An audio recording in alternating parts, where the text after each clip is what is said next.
tattoo ਛਾਪੇ ਨੇ ਬੰਦੇ ਨਰਕਾਂ ਨੂੰ ਤੋਰੇ ਪਰ ਬਹਿਗ ਬੱਲੀਏ ਆ ਨਾਮ ਸੁਣ ਲੋਕਾਂ ਦੇ ਪਸੀਨੇ ਛੁੱਟਦੇ ਸਾਡਾ ਇਹੀ ਹੈ ਟੈਲੈਂਟ ਤੇ ਸਵੈਗ ਬੱਲੀਏ ਆ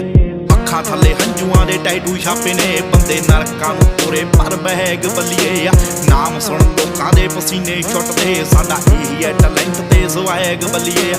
ਉਂਝ ਇੱਥੇ ਗੱਲਾਂ ਤਾਂ ਬਥੇਰੇ ਕਰਦੇ ਜਦੋਂ ਅੱਖਾਂ ਮੂਰੇ ਹੋਈਏ ਅਸੀਂ ਨੇਰੇ ਕਰਦੇ ਆ ਉਹ ਦਿਨੋਂ ਰਾਤ ਹੁੰਦੀ ਦਾ ਪਤਾ ਨਹੀਂ ਲੱਗਣਾ ਹਾਉ ਡੈਵਲਾਂ ਦੇ ਨਾਲ ਨਾ ਤੂੰ ਖੇਡਣਾ ਫਿਰੋ